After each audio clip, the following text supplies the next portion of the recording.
Estamos aqui mais uma vez, ADVcast, eu, Cleto Carneiro. Hoje ao meu lado, especialmente aqui, Luísa Salles Gomes, advogada. Segue lá o perfil dela, @advogando com Luísa. Essa menina é fera em cálculos judiciais trabalhistas.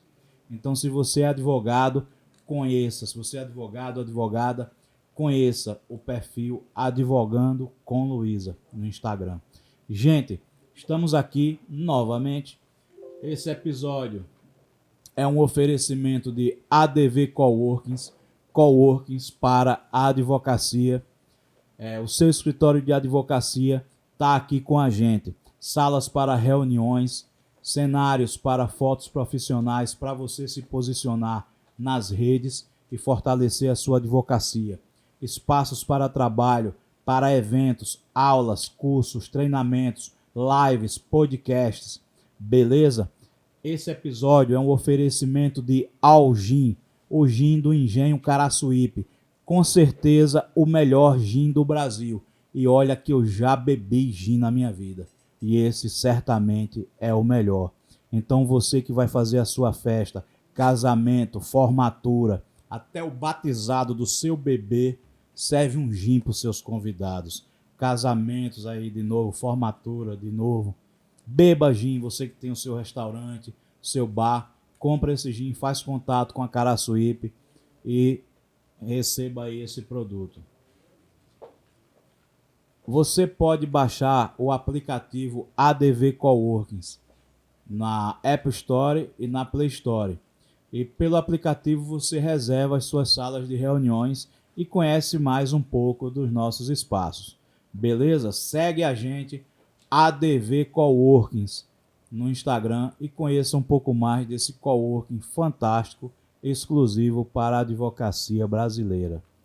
Gente, hoje, amada, muito bem-vinda, Anne Caroline Fidelis. Muito obrigada. Antes de tudo, eu preciso dizer que lugar maravilhoso. Gostou? Que lugar maravilhoso. Amei. Eu já lhe disse em outras oportunidades que eu sonhava conhecer. Eu já assisti o podcast por diversas vezes, acompanho o Instagram de vocês e fiquei encantada. Gente, quem não conhece, por favor, conheça, porque o lugar é incrível. É sofisticado e ao mesmo tempo simples, né? Essa concepção a gente estava falando. Então, muito bom. Amei e estou muito feliz de estar aqui hoje. Eu até brinquei quando você me ligou, né? Venci na vida. Vou pro podcast ser entrevistada, então, muito obrigada pelo convite. Estou muito feliz de estar aqui hoje com vocês. Cara, a gente não podia deixar de convidar a Anne, né, Luísa? Com certeza. E para mim é uma honra também dividir a mesa com você. Quando o Cleto me chamou, eu fiquei super feliz, porque a gente tem uma pauta muito parecida, né? A gente carrega uma história em relação às mulheres que é muito importante. Eu acho que a sua vivência na advocacia é uma inspiração para nós, jovens advogadas. Então, estou muito feliz de estar aqui. Obrigada, Cleto. E lembrando que o ADV Coworking é o melhor escritório do Brasil, compartilhado. Eu estou super feliz. Eu sou suspeita para falar porque eu estou aqui, estou com os meninos e é uma delícia a gente compartilhar esse espaço de troca, né? De conhecimento, de experiência, de tudo. E aí, Luísa, muito networking no ADV Coworkings? Muito networking. A gente sabe que a jovem advocacia, né, precisa fechar parceria. O começo é sempre necessário. E eu acho que a gente estava conversando sobre isso. A advocacia, hoje em dia, ela é movimentada pelas parcerias. Então, aqui, como a gente compartilha o espaço, a gente está sempre trocando experiência e contratos também. Perfeito. E ela é líder em parcerias, viu? Nunca vi tão ativa. Às vezes eu chego aqui e fico só observando. Ela conversando com a turma. E aí, aquele processo? E aí, tá, ô Luísa, não sei o quê. Fala, então, é um sinal que o coworking está cumprindo uma das suas premissas básicas, que é promover o networking, essas né? relações. Inclusive, eu já lhe segui, a gente se conhecia das redes sociais. Nossos primeiros contatos foi por Instagram e WhatsApp. Eu até brincava, quero lhe conhecer, não é possível, né? Então, quem diria que passado esse tempo, a gente se conheceu durante a pandemia, que nós estaríamos aqui nesta mesa, inclusive também com o meu ex-chefe, né? Também, vamos falar depois dessa história. Nada, chefe é você. Olha, uma vez chefe, para sempre chefe. Eu, jovenzinho lá, ela começando, né? Fez um monte de missão, viajou para cumprir precatória fora, né? Aprendi muito ali, viu? Como aprendi. Tanto é que de lá eu fui, dali é que eu tive coragem, né, para iniciar a minha atividade solitária. Mas foi um aprendizado gigante. Eu sou muito grata a você pela oportunidade, porque eu acho que, sobretudo na jovem advocacia, algo que a gente precisa para começar é a oportunidade. Porque muitas vezes a gente tem a dificuldade da captação da clientela, a gente não tem referências, né? Se hoje a gente fala tanto das relações, da necessidade do network, há 13 anos atrás, né, mais ou menos isso, era um diálogo assim muito recente. Eu não existia o Google como temos hoje. O processo ainda era físico, a gente ia lá com os processos. Físico, Eu me lembro que antes de entrar no seu escritório, né, e ter essa oportunidade, que eu sou muito grata, como eu disse, eu ia aperrear o Virgulino lá no Tribunal de Justiça. Salve, né? Virgulino. O lampião da advocacia. Tá advogando agora. Pois é, eu chamava ele de oráculo. Virgulino era sempre, assim, papos extremamente aleatórios. Virgulino, eu preciso entrar com recurso. Que recurso eu entro? Entendeu? Virgulino, onde é a vara? Como é esse juiz? Então, era essa figura que eu não tinha, porque na minha família não tem ninguém do direito, eu fui a primeira.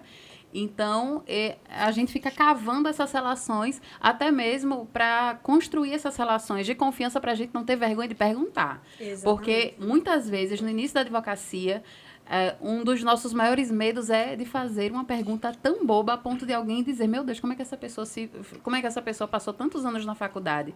Então, eu acho que é muito importante essas relações, essa construção de confiança, inclusive para você não ter medo de perguntar. E você sanou muitas das minhas dúvidas, eu aprendi muito. Eu tive contato com clientes que certamente eu não teria contato naquela época. Exatamente. Então, tive a oportunidade de viajar, né? Realmente, eu me lembro diversos momentos em que você levantava muito a minha autoestima, porque, assim como a grande parte da advocacia jovem, a gente tem uma questão de autoestima muito grande, uma dúvida sobre a nossa competência. Será que vou cometer um erro absurdo? E eu me lembro de você dizer, eu falar para você da minha fragilidade, das minhas dificuldades, e aí você falava, não, você está pronta, siga. E eu me lembro dessa sua fala de uma forma muito forte e incisiva, e eu já tinha uma admiração muito grande por você, e ao longo daquela trajetória em que eu estive no seu escritório lá no Jaraguá, eu saí, sem dúvida, muito fortalecida. Então, quero aproveitar aqui a oportunidade para lhe agradecer. Tu falou que depois de lá tu seguiu solitário, mas tu que pensa que tu estava solitário, né, Luísa? A gente verdade. nunca tá sozinho. É verdade. Né? Essas ações de perguntar lá ao Virgulino, né? São coisas que a faculdade não ensina pra gente.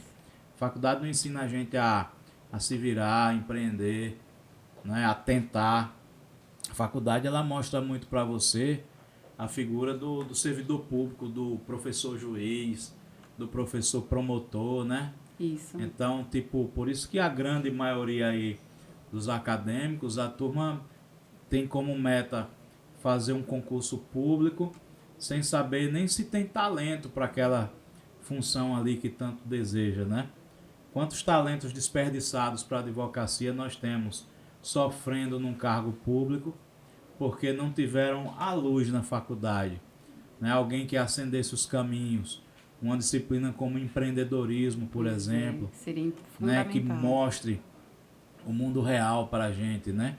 A gente que seguiu, Luísa, e você que está seguindo aí na carreira, a gente tem que desbravar essa selva sozinho, né? Assim, é muito difícil, mas é muito bom. A advocacia é uma profissão boa, prazerosa, rentável, né?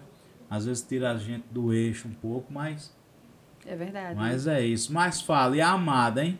Pois é, e eu sou advogada com muito orgulho. Eu amo essa profissão. Eu acho que nós somos instrumentos de busca por justiça, né? Nós acionamos o sistema de justiça, muitas vezes representando pessoas em situação de diversas vulnerabilidades, entre elas a vulnerabilidade de gênero. E é nesse lugar que hoje, passados aí mais de uma década da minha formatura, que eu me situo. E não foi fácil. Não Essa foi é a tua bandeira. É a minha bandeira. Há bastante tempo já. E né? não foi fácil se encontrar também, né? Exato. Eu estava até comentando há pouco, eu já fui assim para eventos com o Jovem Advocacia, e às vezes eu tenho do lado uma pessoa que se formou ontem e que, pronto, me formei ontem, já me resolvi na vida, já me encontrei. Eu fico muito admirada, porque para mim a caminhada não foi dessa forma, não foi de um dia para o outro.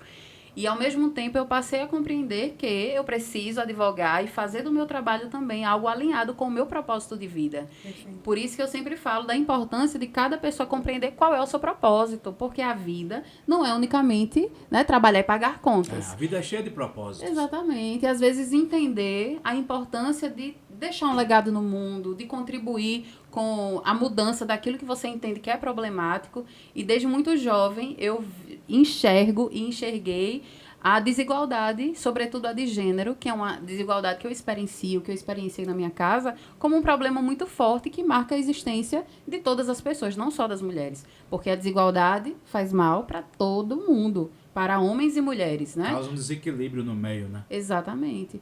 Então, essa caminhada também foi uma caminhada que eu desenvolvi ao longo dos anos. Eu já advoguei praticamente em todas as áreas. Eu já fiz até júri, cível, já fiz criminal, já fiz eleitoral, trabalhista. Isso é bom, né?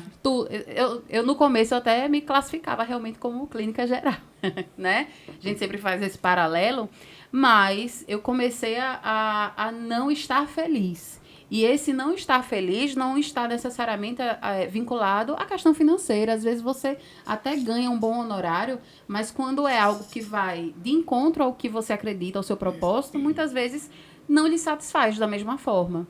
E nessa caminhada, eu me lembro, quando eu comecei a fazer advocacia eleitoral, fui até para a deputada Rosinha da Defal.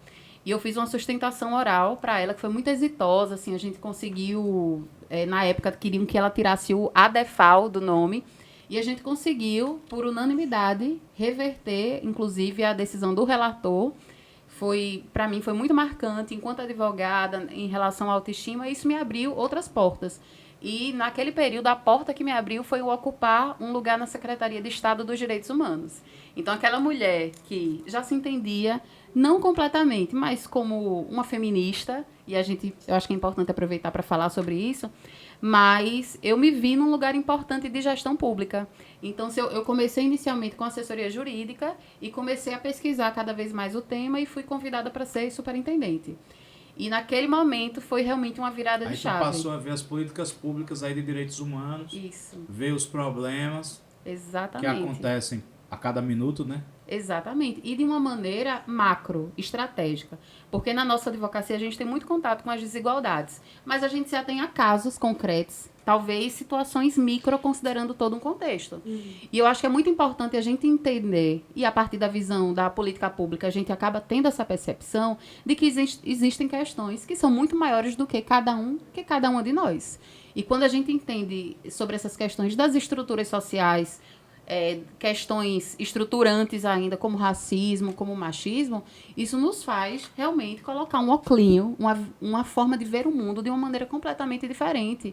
E a grande questão é que a advocacia, em regra, o sistema de justiça, em regra, ainda não colocou esse óculos de enxergar o mundo e perceber as desigualdades, sendo, portanto, instituições que reproduzem racismo, machismo. E como é difícil chegar para uma magistrada, para um magistrado e dizer: você está reproduzindo uma conduta machista, você está sendo racista nesse processo. As pessoas se incomodam, ninguém quer ser chamado de machista, de racista, mas a gente precisa entender que nós estamos falando de algo que transcende as percepções individuais e que nós, portanto, se nós não colocarmos esse óculos, a gente vai reproduzir na sentença, na petição, do advogado que chamou minha cliente de feia e, portanto, não poderia ser vítima de assédio sexual, da juíza que disse que minha cliente não precisava de pensão alimentícia porque as unhas estavam feitas.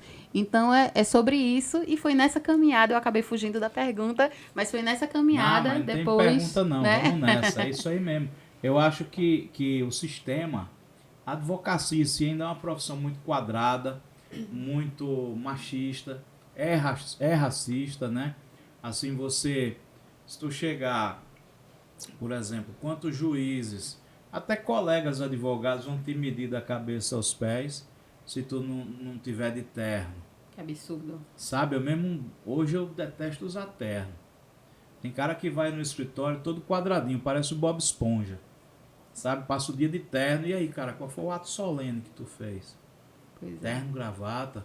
Não, porque a gente que é da advocacia, né? E a solenidade é medida pela roupa. Tá, tipo, né? Não, mas tipo, se for um julgamento, uma audiência, né? Tipo, não, tu vai pôr um terno, uma gravata. Né? Mas tu passar o dia trabalhando no escritório, às vezes recebendo até cliente que já é da casa, que já conhece, e o cara tá todo empacotado, né? Aí tu vê também juiz te medindo, até pelo fato também do machismo, de ser mulher. Sim. Às vezes você vê a mesma demanda, muitas vezes, tu vai despachar com um juiz, né? Ou até com a juíza, que ainda é pior, né? Nesse caso. E tu vê que ela recebe diferente o advogado homem do que recebe o advogado mulher, né? Aí quando fala do racismo e dessas questões de gênero, tu imagina o quanto deve ser difícil tu ser preto, gay, por exemplo, né? E advogar, entrar nessa profissão tão hostil, né? Nesse meio, nesse sistema de justiça tão hostil, sistema prisional, tu imagina, né? Fóruns e tribunais.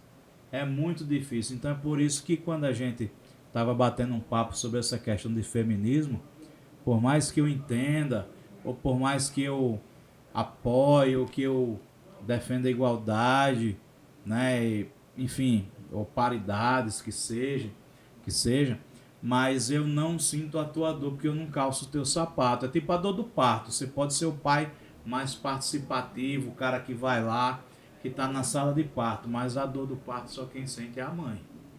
Então tem dores que só quem sente é a mulher. Só quem sente é quem está sofrendo, é o cara que é preto, é o cara que é gay.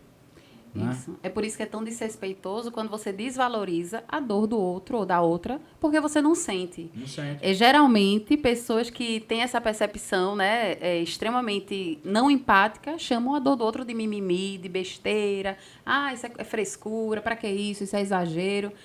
E é importante, acima de tudo, e a gente na caminhada pelo quinto, quando dialogava com os pretensos, né, desembargadores ou desembargadoras, falava da importância de se exercer a escuta, a empatia, de ouvir as pessoas acima de tudo, para não medir o mundo a partir do seu umbigo, não medir o mundo pela sua Atentamente e existência. com sensibilidade. Exatamente. Né? Isso é humanizar. Isso sim é fazer justiça, é o Não mais só próximo. com respeito, porque respeito é obrigação. Isso. Né? Tu se diferencia se tu tiver sensibilidade. E eu acho que uma das minhas maiores dificuldades no começo da carreira foi entender que essas violências iam acontecer no meu ambiente de trabalho. Então, assim, a gente imagina, né? Não, vou entrar como advogada na audiência e etc. E vai dar tudo certo. E aí você se perceber numa audiência, num momento solene e sofrendo essas violências. O advogado da outra parte aconteceu comigo. Ah, o escritório tal manda essa advogada para distrair a gente. Que horror. Com essa beleza toda para distrair a gente na frente do meu cliente, Achando que etc. estava elogiando. Exatamente. Então, assim, e se a gente perguntar, para a maioria das advogadas que a gente conhece, certamente Sim. todas passaram por alguma situação nesse sentido. Então, é muito difícil. A gente estava conversando sobre isso. É importante que as pessoas que fazem parte, né, dessas instituições entendam os contextos sociais para que a gente não reproduza essas violências no nosso ambiente de trabalho. Então, é muito complicado. É muito importante a gente conversar sobre isso e abrir esse espaço, né, para que a gente discuta sobre as questões que envolvem a mulher no ambiente de trabalho. E aí eu queria saber como surgiu essa questão da amada. Então, exatamente. Então, primeiro, o que é amada? O que é né? amada, né? Porque, né, tá aqui. Ah lá. Amada, somos Amada. amadas, sobretudo, e acima de tudo, o amor mais importante, que é o por nós mesmas, né? Então, e a gente quis esse trocadilho mesmo, não foi à toa. Achamos muito simbólico, porque no final também se trata E é uma de... marca forte, eu achei muito forte essa Né? marca, Eu né, achei. Luísa? Muito representativa. Exatamente. E não dizem que feminista é mal amada? Pois aqui, as feministas. Super amada, né? Super amadas, exatamente. Foi uma ideia da Jamile. Esse nome foi Jamile Duarte Coelho. Coelho. Exatamente. Minha colega de colégio lá. Salve, Jamile Duarte Coelho. Pois é, Jamile Excelência, maravilhosa. né? Ela é demais. Desembargadora eleitoral, né? Isso. E é uma mulher muito potente, muito forte. Eu sou muito grata também pela caminhada ter me apresentado mulheres, né, como essas, mulheres incríveis. E homens também. Mas surgiu justamente pelo reconhecimento que nós temos especificidades na nossa experiência de vida, nós enquanto mulheres advogadas. Eu me recordo quando eu estava na OAB, falavam, vocês agora na Comissão da Mulher Advogada estão muito com pauta social para as mulheres, mas a gente não pode esquecer que antes de nós sermos mulheres advogadas, que em regra são mulheres privilegiadas, simplesmente pelo fato de termos acesso à educação já é um privilégio, né? Privilégio. Num país como o nosso. Pois é, mas antes de sermos mulheres advogadas, nós somos mulheres e existem especificidades da condição feminina na nossa sociedade e elas se expressam em todos os lugares. E eu falo, por exemplo, das instituições onde há tanta subrepresentação no poder executivo, no poder legislativo e no poder judiciário. E aí, pensando no poder judiciário, tivemos as eleições do 5º Constitucional. E durante as eleições do 5º, né, pouco antes da questão eclodir, a Patrícia Vanzolini, em São Paulo, a primeira presidenta de da seccional São Paulo. Tô doido para trazer ela aqui. Ela é maravilhosa. Patrícia, vem para cá para o ADVcast. Ela é Ela é da Abracrim também, eu sou membro da Abracrim. Oh, coisa linda. Por favor, quando ela vier, eu quero vir para tirar uma foto com ela também, que eu sou Vamos muito aí. fã. E ela fez uma fala no sentido de dizer que teria paridade nas listas sextuplas. E foi pela primeira vez que a gente parou. Faz sentido. Faz muito sentido. E nós estávamos aqui na iminência de ter um processo, né, de formação de lista sextupla. E aí, o que foi que fizemos? Em fevereiro desse ano, nós estávamos lá no escritório, gravando um vídeo do escritório, produção de conteúdo, Instagram, essas coisas que agora todo mundo tem que fazer, obrigatoriamente, né? E vamos fazer um vídeo sobre isso que a gente estava conversando? Vamos. E antes disso, a gente já tinha comentado, a Jamile já tinha me falado, porque a gente colocou a postagem da Patrícia Vanzolini em um grupo de WhatsApp, foi quando a gente se aproximou.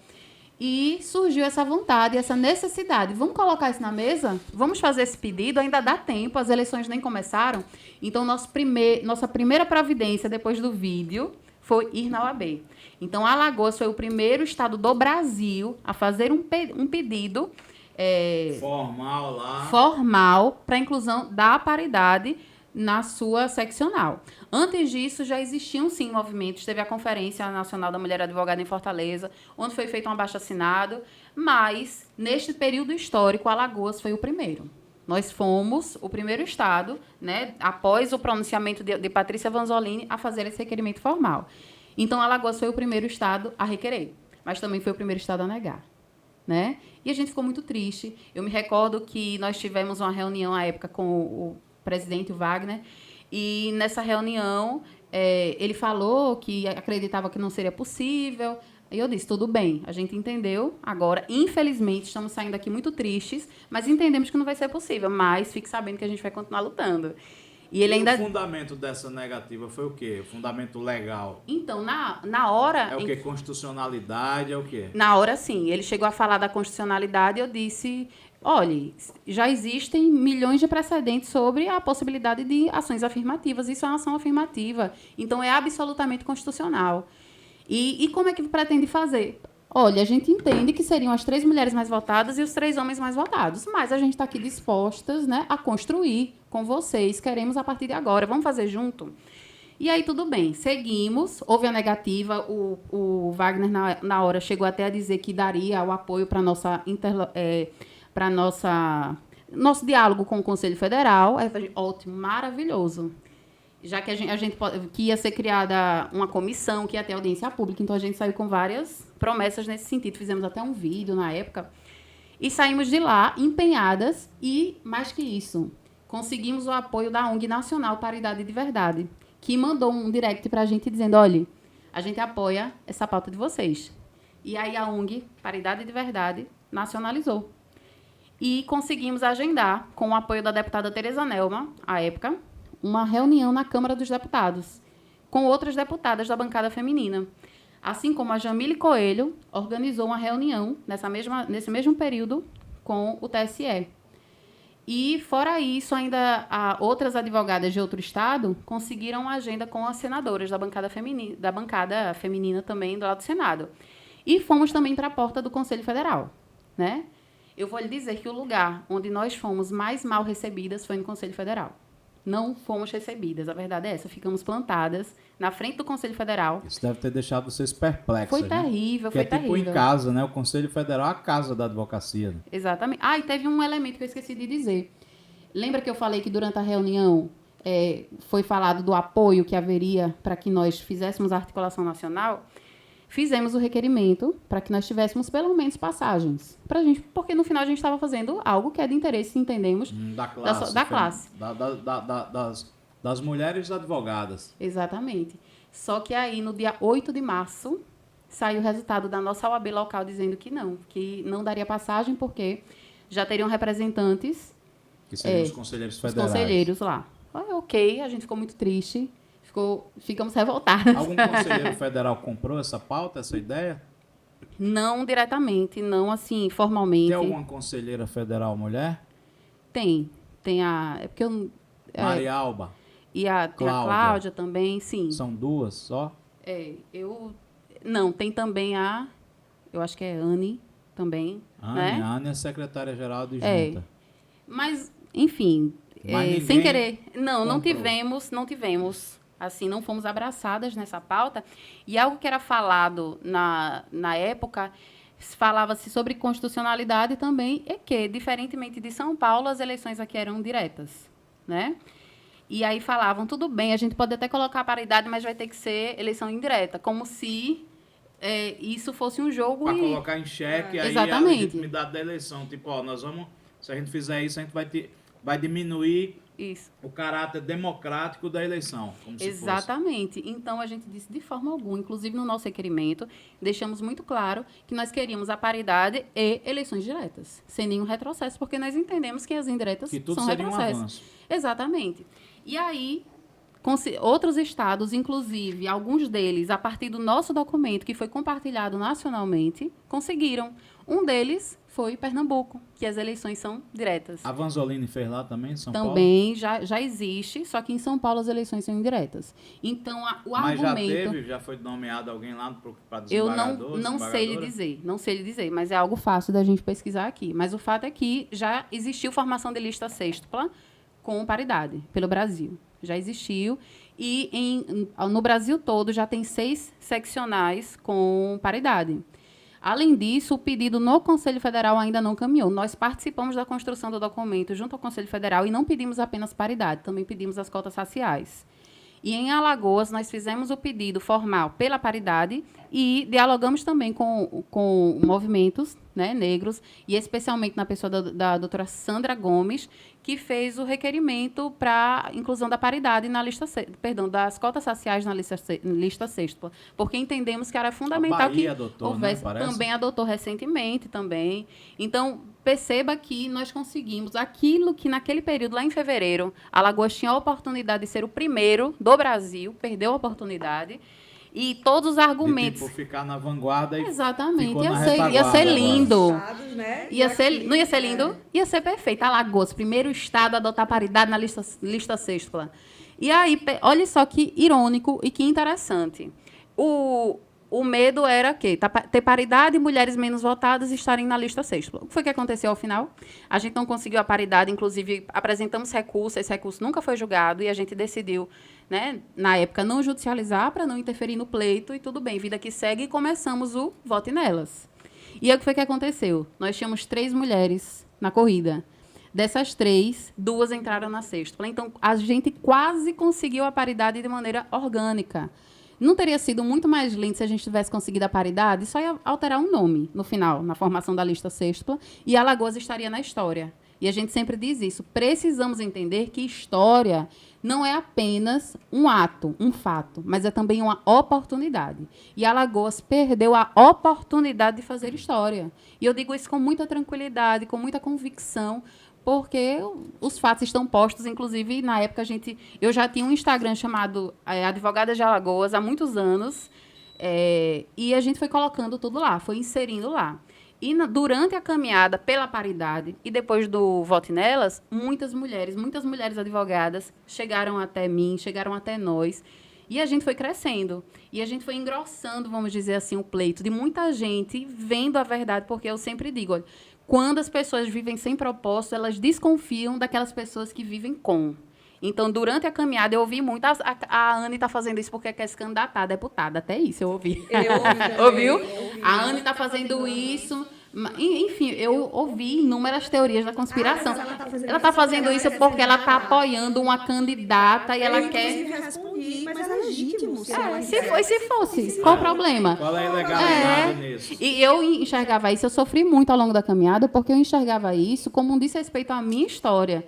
Porque se uma pessoa conhece minimamente a minha história, vai saber que essa é a causa da minha vida há anos. Não é uma questão casuística e nem oportunista. Circunstancial, Não, de forma alguma. É fato, é a minha trajetória, a minha vida é essa bandeira. E eu levo ela para todos os cantos, desde o meu escritório, da minha atividade produtiva acadêmica, enfim, todas as frentes eu tenho uma regularidade. Eu até digo, eu sou muito monotemática, né? Mas, no final, eu gosto tanto disso, então... Você é muito forte, na verdade, porque eu acho que é um tema que é extremamente difícil de a gente lidar. A gente conversou um pouco e trocou um pouquinho de experiência antes de começar o episódio e Anne me retratou sobre casos e processos dela super difíceis.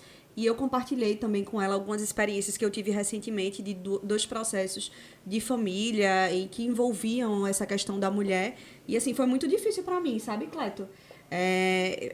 Sofrer uma violência do advogado da outra parte no momento que eu estou ali atuando como profissional. Então, assim, a Anne, eu acho que você não é monotemática, você é muito forte, porque é uma bandeira difícil de se carregar. A gente está num país que acho que hoje é o quinto, né, que mais mata mulheres. Então, assim, é um tema extremamente complexo. E eu tentei enveredar e criei um projeto social voltado para mulheres. Mas, assim, vou ser muito honesta com você. Chegou um momento que eu me vi, assim, impotente. Mulheres me ligando e falando, juro a você, uma mulher me ligou e disse isso. Luiz, eu não sei mais o que fazer, chorando muito. Ela não conseguia sair daquela relação extremamente abusiva. E ele disse, eu acho que a nossa solução é morrer. Tu coloca a cabeça de um lado, eu coloco a cabeça de outro e a gente se mata, assim, no trânsito. Foi uma história mais... E, assim, receber essas ligações diariamente de violências e você sentir tão de perto essas situações, essas problemáticas, me fez travar um pouco, sabe? E aí eu dei uma segurada, e eu disse, não, vou com mais calma, eu respeitei os meus limites. Mas, assim, a forma que você carrega essa bandeira com tanta força é admirável. Obrigada. E eu fiquei pensando aqui em algo que eu acho que é importante externar, porque você perguntou, né, sobre as conselheiras federais. Eu acho que elas não devem ser cobradas a mais por serem mulheres, porque eu entendo que estar nos locais de poder também não é fácil. Não é fácil você ser mulher e viver em um ambiente que é, sim, patriarcal, porque a sociedade e é muito difícil você buscar e ter essa autonomia nas decisões. Então, eu não cobro das conselheiras federais mais do que eu cobraria dos conselheiros federais. Assim como eu não cobro mais da Natália que do Wagner.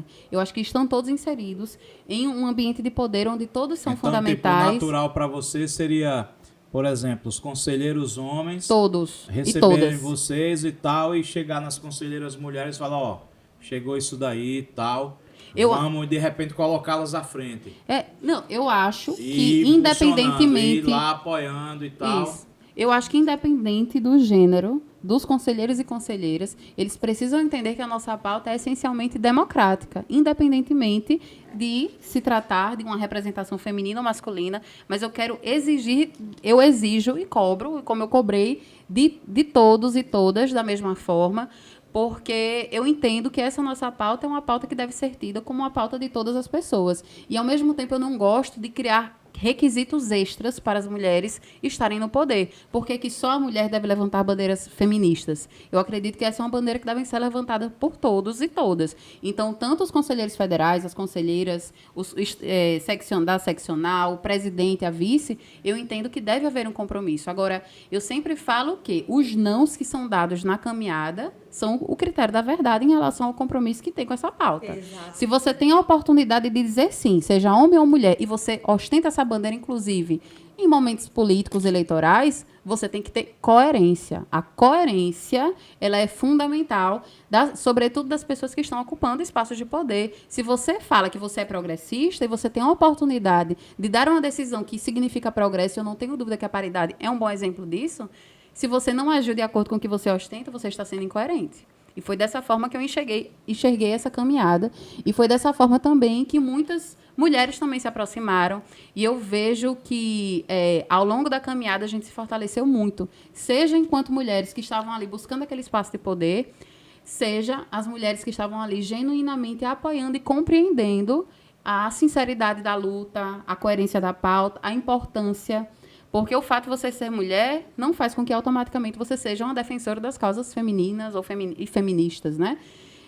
Até porque nós somos socializadas em um contexto machista e patriarcal. Então, naturalmente, você vai reproduzir até que você coloca aquele óculinho. Cultural aí. Exatamente. Agora, quando a gente coloca a lente de gênero na nossa visão, nada passa. Porque eu sou a chata. Eu sou a chata do rolê. Como Fica dizem. com o radar ligado. Eu já tive problema com garçom. Tipo, eu tava com o meu ex-marido e quando foi entregar a conta era para geralmente era para ele, ainda que eu pagasse.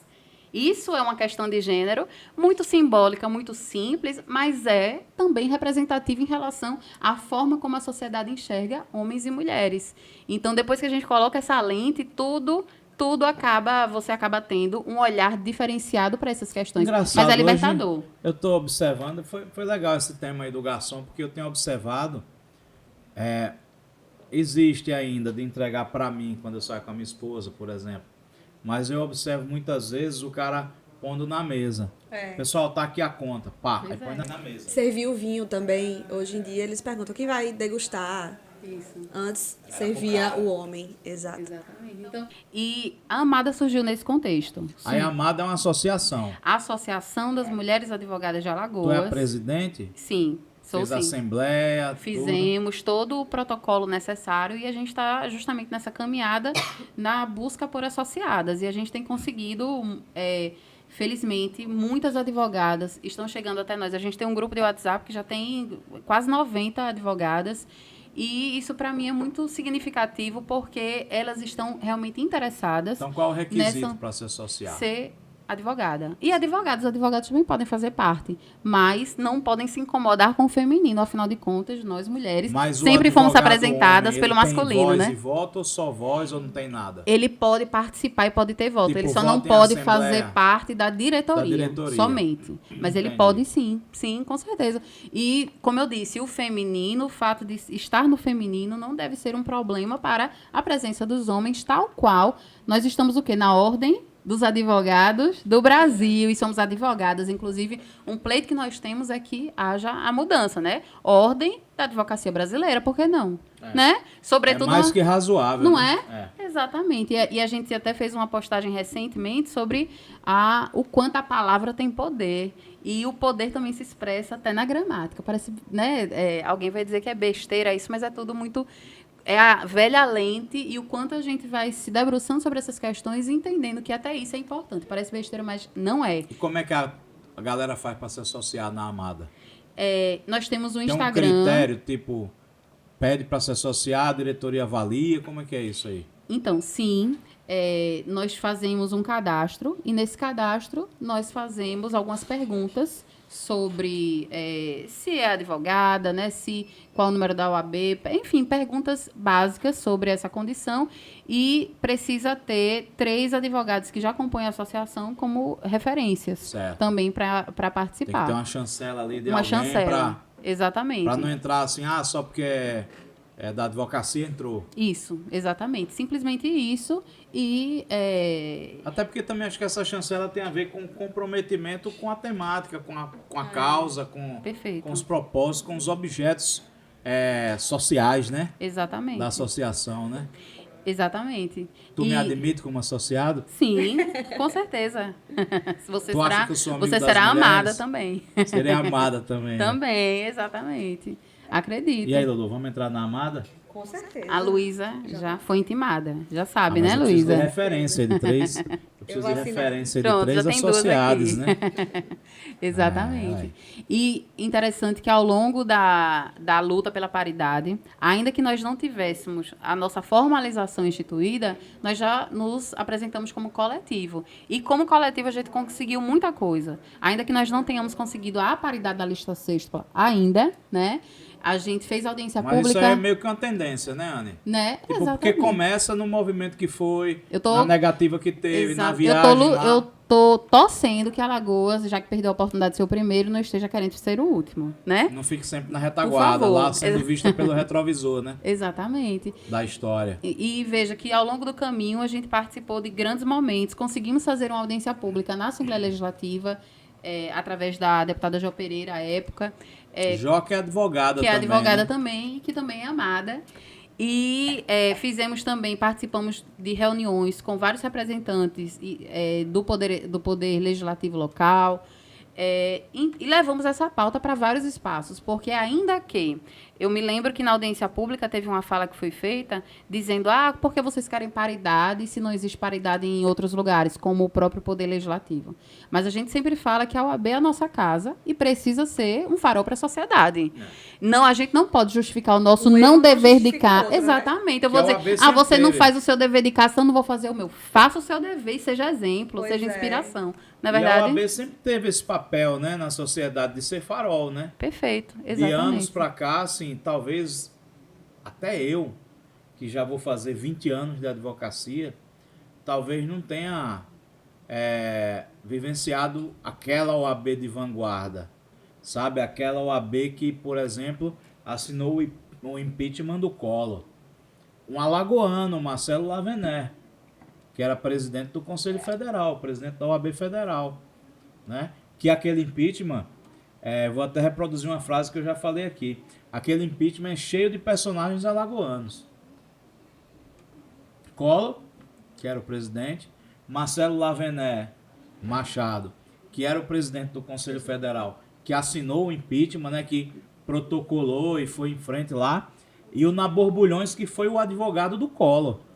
Né? Então teve Alagoas, esses 3 pontos aí de Alagoas, né? Alagoas, inclusive, realmente a gente, apesar de ser um estado tão pequeno, mas É muito protagonista, né? demais.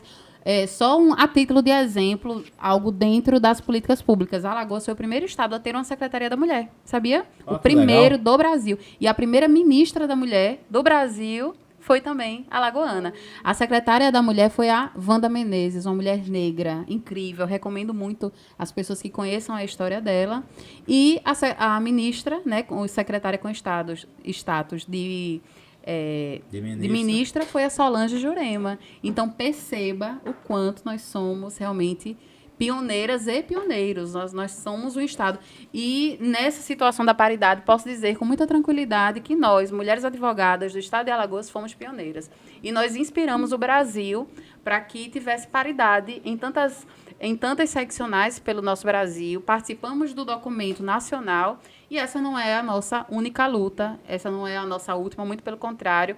Foi algo que contagiou tantas pessoas, a gente conseguiu alcançar algo que eu entendo como êxito, que foi a entrada de 2 mulheres, também na lista sexta, com depoimento e, ao mesmo tempo, compromisso, como nunca se viu, de muitos homens candidatos com as pautas das mulheres. Então, nós entendemos que nós conseguimos, de alguma forma, interferir nesse processo positivamente, levando as nossas questões para o pleito, para a mesa, para o Tu debate. conheceu alguém que fala melhor que ela? Não. Fala mais que ela? Não. Fala mais cadenciado que ela? Maravilhoso. Tu já viu como ela fala? Ela precisa beber vinho. Fala demais, né? Gente, pelo amor de Deus. Ela fala, Luísa, vamos conversar um pouco, senão ela não vai ter tempo de beber nem água. E eu não Não é só vinho, não. Como é que tu tá de água aí, Anny?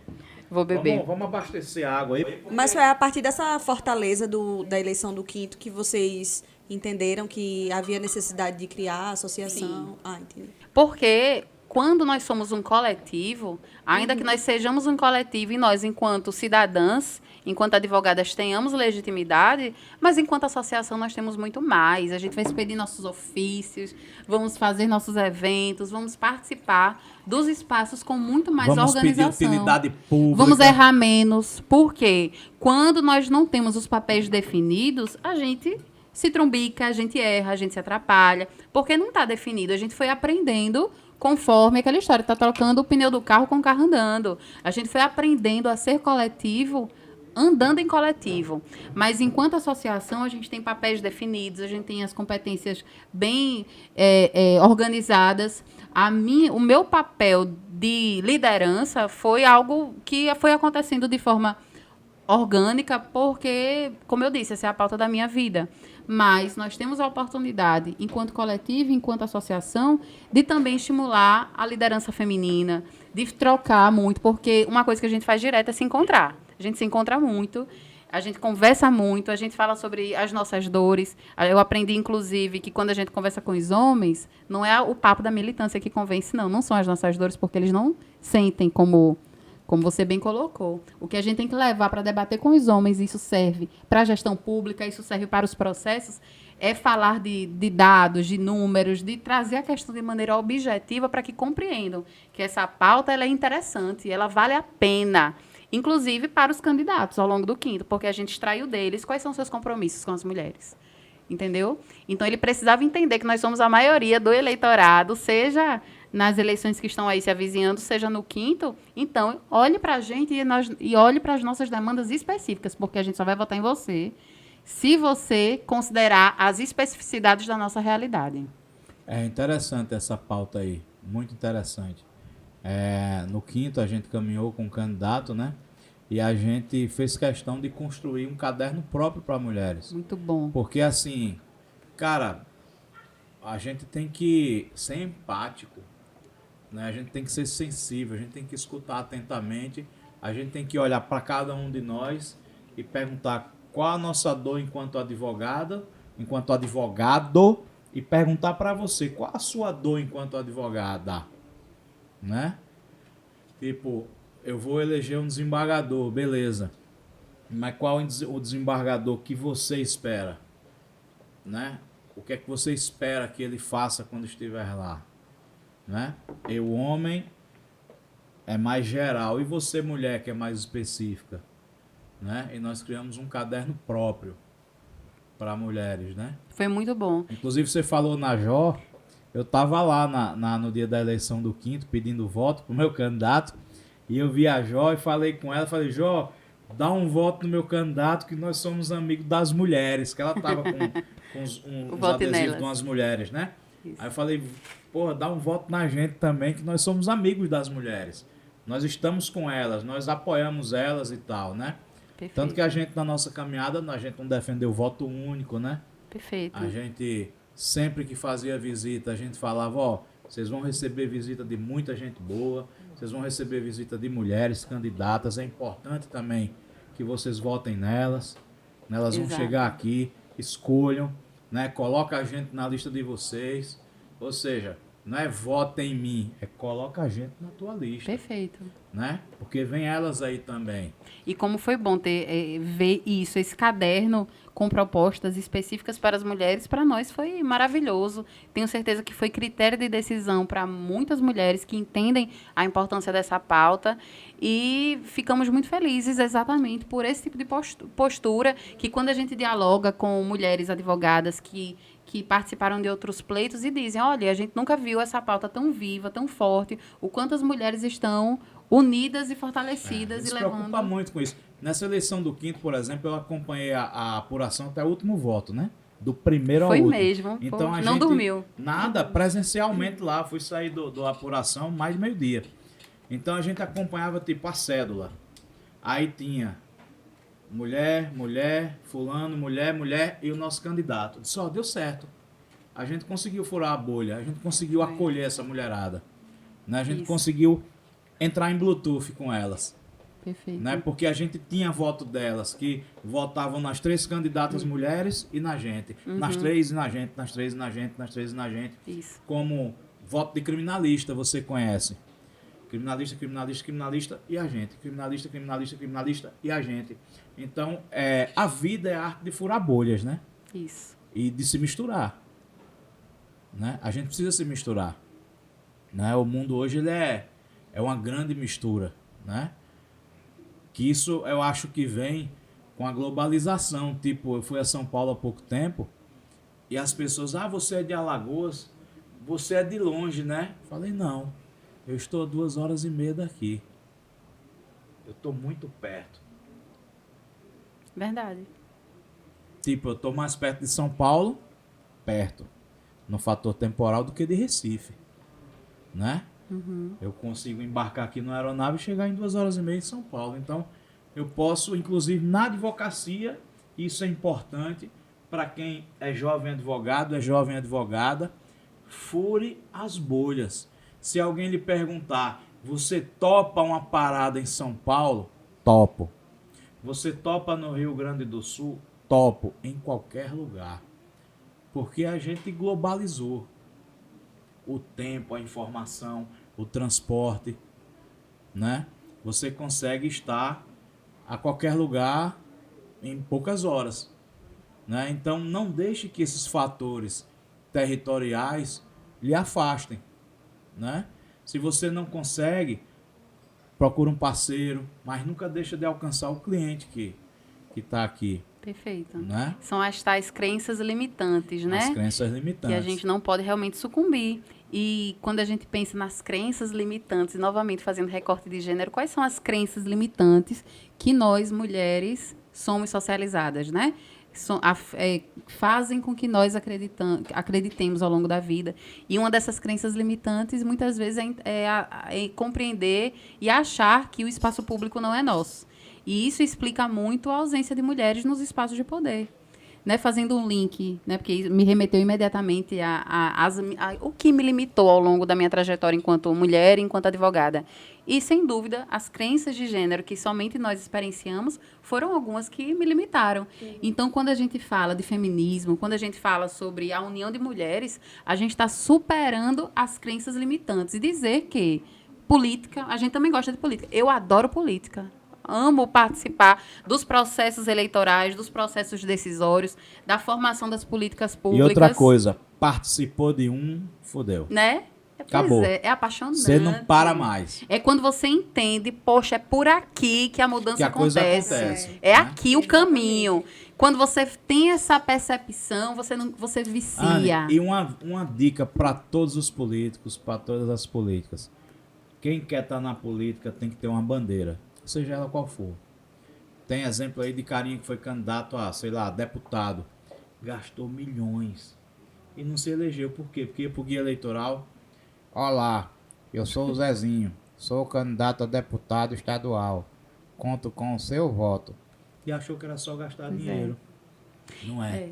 Você tem que ter uma bandeira. Exato. Da mulher, do negro, do pescador, do trabalhador rural, enfim, do urbanitário. Perfeito. Você tem que ter uma bandeira do agronegócio, sei lá, dos bolsonaristas que seja. Pela família. Enfim, né? Deus, pátria, família, sei lá. Pela hipocrisia. Qualquer um tem que ter uma pauta. Você tem que dizer, não, bicho, a minha bandeira é essa. É quem eu acredito, é no que eu acredito. É o que a Anne chama de propósito, né? É o propósito, né? Não e é propósito, só chegar lá e... Eu fiz até recentemente um curso de autoconhecimento até aqui. Recomendo muito, viu? Jornada de 7 Encontros, do Marcial fazendo merchan. Marcial Duarte Marcial Coelho, maravilhoso. E ele falou, olha, propósito é aquilo que você faz além da sua existência. É aquilo que você também faz pelas outras pessoas. É isso que eu ia falar. Tipo, na vida, acho que todo mundo tem que ter um propósito. Senão, bicho, a gente vai viver... Eu não vou fazer essa analogia porque eu ia fazer uma analogia agora com, tipo, a minhoca. Mas ela se transforma numa borboleta. Uma minhoca não, uma lagarta, né? Uhum. Ela tem um propósito de voar, sim, né? Sim. De ficar colorida, de ir para outros lugares, né? De andar mais. Então, tudo tem um propósito. Até que seja instintivo, como de um inseto desse. Então, a gente que é ser humano, cara, a gente não pode simplesmente acordar, trabalhar, comer, fazer adubo, dormir. Perfeito. Se reproduzir, morrer. Pagar as contas, né? Pagar e conta, pronto. ver boleta. A gente tem que ter algum propósito, né? O importante é cada um encontrar o seu. É isso que faz você ter vontade de sair da cama e ir pro mundo. Eu vou dizer a vocês, eu vou pro meu escritório todo dia com sangue no olho, com vontade, eu preciso pro meu trabalho. E eu sou muito feliz e muito agradecida a Deus, a deusa, por ter encontrado o meu propósito e conseguir viver do meu propósito. Porque eu advogo, e já sou muito feliz por ser advogada, mas, acima de tudo, eu advogo com o que eu amo fazer. E eu acho que isso é muito libertador. Assim como o feminismo. Quando nós entendemos essas questões macro e colocamos lentes que nos fazem entender as estruturas que forjam a sociedade, a gente começa a entender muitas vezes que muitos problemas que nós não vivenciamos não necessariamente estão atrelados ao que somos, mas o que a sociedade construiu sobre o que somos. E isso diz muito, por exemplo, sobre as mulheres, quando dizem que a política não é para nós, que mulher não pode ser chefe, que mulher não é de confiança. E quando a gente entende que tipo, esse juiz ou essa juíza que te trata mal, lhe tratou não necessariamente porque era você, não era pessoal. É porque ela foi construída assim. Então, eu até me solidarizo. Eu falo, oh, poxa, coitadinha. Entendeu, coitadinho? Ainda tá nessa? Ainda não entendeu? Falta um chip novo tá aí. Faltando, poxa. Falta. Então, isso me faz, é até arrogante, mas isso me faz até estufar o peito e me sentir, eu já superei isso aí, já passei dessa fase. Entendeu? Então, isso nos fortalece. Enquanto mulheres, quando, por exemplo, isso é muito comum, as mulheres, eu já vivi isso inúmeras vezes, sejam em OAB, em Secretaria de Estado, de ser muito interrompida, de ser desconsiderada, sempre a mulher que vai organizar a ata aqui, mulher, isso é coisa de mulher mais organizada. Quando você vai entendendo esses papéis de gênero ali, acontecendo na sua frente e, de certa forma, lhe excluindo... mais periférico, exatamente. mais acessório. Aí eu vou começando a me preparar para dizer, não tem jeito para isso, não botar ele. Entendeu? A gente vai entendendo esses mecanismos, não se sente mal porque entende. E nem fico com raiva da pessoa, viu? Não fico com raiva da pessoa, eu entendo que ela tá reproduzindo aquilo ali. Não faz com maldade, é uma reprodução. Tá reproduzindo. Agora eu fico tá no automático. Eu só fico com raiva quando a pessoa tem a oportunidade de compreender e mesmo assim desvaloriza. Seja por ignorância, aí eu até fico um pouco mais solidária também com a ignorância, mas por problema de caráter e por nitidamente não querer abrir mão dos seus privilégios. Porque as pessoas brancas, os homens, na sociedade que nós estamos em situação de privilégio. E não enxergar e não reconhecer esses privilégios, e mais que isso, lutar para que eles sejam mantidos, eu enxergo como um problema de caráter também. Agora, eu entendo também que algumas pessoas ainda não tiveram a oportunidade de ter contato com essas questões e compreender o quanto isso interfere na vida de toda a coletividade, inclusive daquela pessoa. Porque quando a gente observa, por exemplo, os indicadores de violência letal, homens e mulheres, como é que homens e mulheres morrem na nossa sociedade? Isso foi até o tema da minha pesquisa de mestrado. Os homens são assassinados, em regra, em contextos urbanos e de rivalidade, assassinados por outros homens. As mulheres, em regra, 7 mulheres a cada 10 são assassinadas em contextos domésticos, em regra conjugais, por pessoas de seu círculo de afeto. Os homens representam cerca de 96% dos assassinatos da nossa sociedade, as mulheres 4%. Reconhecer que existe uma especificidade de ser mulher e dizer que precisamos de políticas públicas específicas para este problema não é desprezar o fato de que os homens morrem mais. E eles morrem, muitas vezes, em contextos que nós denominamos de masculinidades. Falam tanto que as mulheres são rivais, mas são os homens que estão matando. E se matando os outros homens. E esses mesmos homens também estão matando mulheres. Então, precisamos... Olha quem está aqui. Olha o Cadu aí, você viu ele bebezinho, Eu né? beijava tanto a sua bochecha quando você era bebê, você não tem noção. Pois então dá um beijo agora aqui, meu. Vem cá aqui, ó. Dá pra gente dar um beijo aqui, Deixa eu pô. dar um abraço. Um abracinho. Oi, quanto tempo? Dá um beijo na bochecha dele pra você ver como é bom beijar a bochecha dele, Eu tô Ana. ouvindo que abraço gostoso. Como ele é fofo. O papai fala a mesma coisa. Lindo você, viu? Pois eu vi esse rapazinho na barriga. Na barriga. E eu beijava tanto ele, beijava tanto. Você não tem noção. Que eu até depois, meu Deus, eu beijava demais essa bochecha. Né? E o homem morre, como você falou, nessas demonstrações mesmo de masculinidade tosca, tipo... Não, melhor o Corinthians. Não, é o Palmeiras. Não, é o Corinthians. Pá, matou. Caralho. Pois nada, é, né? por nada. E o que Por você nada, chama de velho. propósito, eu chamo também de desejo, né? Perseguir os nossos desejos, eu acho que é super importante. E até você identificar qual é o seu desejo é muito difícil, é muito complexo. A gente também conversou sobre isso. Uma grande amiga me falou, ela é psicanalista, e ela me falou uma vez, Luísa, a gente despende de tanto tempo da nossa vida e deságua tanta energia em algumas situações que não envolvem o que a gente quer. E aí, por causa dessa falta de identificação do que é o nosso desejo, que a gente vai perdendo energia e vai perdendo tesão pela vida, pela nossa profissão e etc. Então, eu acho que é muito importante também a gente identificar qual é o nosso desejo, né? O que é que a gente veio fazer e aí persegui-lo sempre. Sobre essa questão da mulher no ambiente da política, eu li o livro da Michelle Obama e em uma das passagens ela diz assim: eu sentei à mesa com vários homens poderosos e muitas das vezes eu identifiquei que eles nem eram tudo isso. E assim, é importante ressaltar que o feminismo ele não está contra os homens e a gente não acha, a gente não quer exterminar os homens, não existe isso.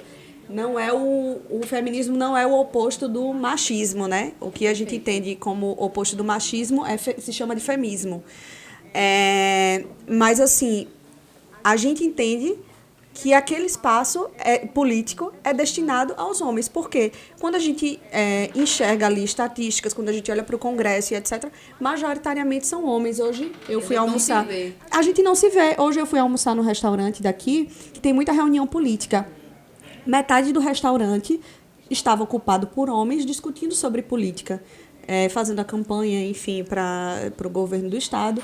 E aí eu olhei e disse, meu Deus do céu, olha isso, não tem uma mulher que está articulando essa campanha, que faz parte, a maioria do núcleo não tem. E assim, isso foi assustador para mim. Então, o que é que faz... Nenhum assim que valha por 10. Não tem. E, Cleto, não é só isso. Não é só isso. Tem outra situação.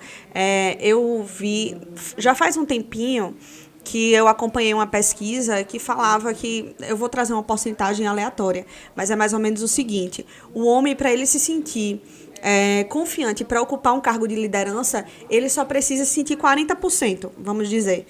E a mulher, para ela ocupar aquele cargo, para ela aceitar estar naquele cargo, ela precisa se sentir pelo menos 80% confiante. Ou seja, a nossa exigência... A síndrome da impostora. A síndrome da impostora, enfim. Então, a nossa exigência é muito maior. Como é que é essa síndrome da impostora aí? Eu vou dar um exemplo. Eu teve uma colega nossa que buscava, estava pensando em se candidatar, aí ela chegou para mim: Carol, quem sou eu na fila do pão?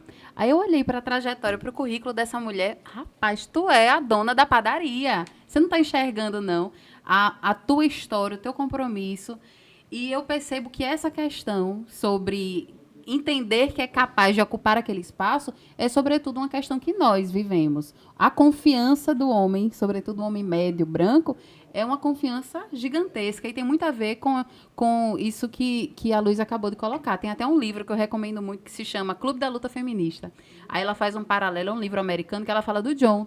O que é o John? Quando você tiver dúvida se você pode ou não fazer determinada coisa, ocupar determinado espaço, tente pensar como o John, o que é que o John faria? E é mais ou menos isso. Não sei qual seria o paralelo aqui no Brasil, José. O que é que o José faria?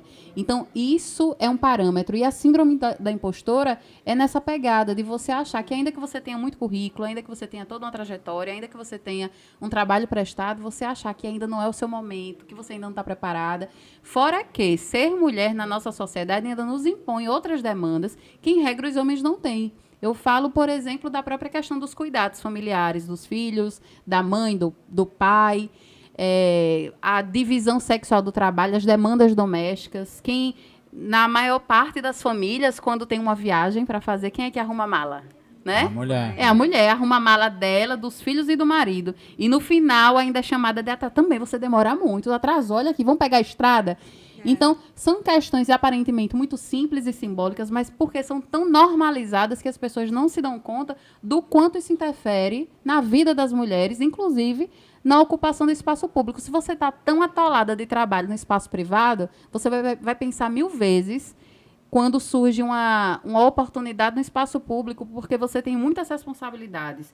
Em regra, a gente só consegue enxergar isso quando a gente para pensar e desnaturalizar essas imposições de gênero. Por que sou eu que tenho que toda vez lavar os pratos? Ele não sujou também?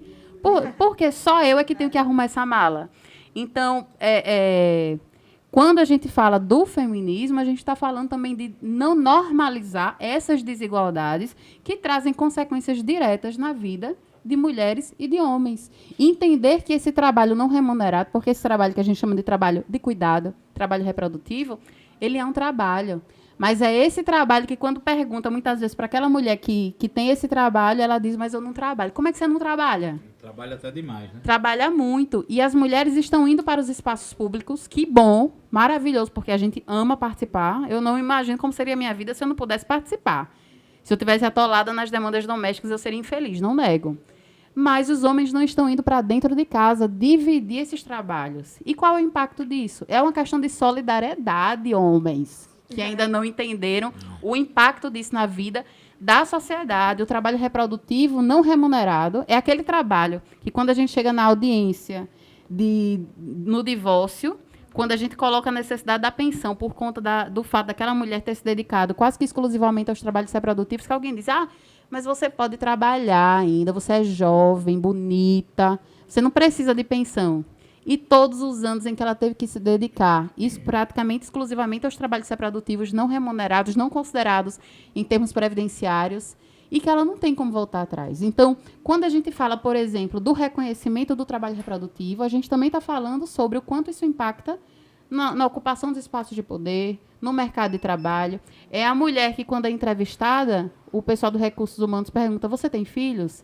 E aí, quando ela vai embora, vamos botar essa não, que essa aqui tem filho. Mulher com filho pequeno não dá, porque quando o menino fica doente, é ela que vai ter que levar para o médico, porque geralmente é ela que leva, né?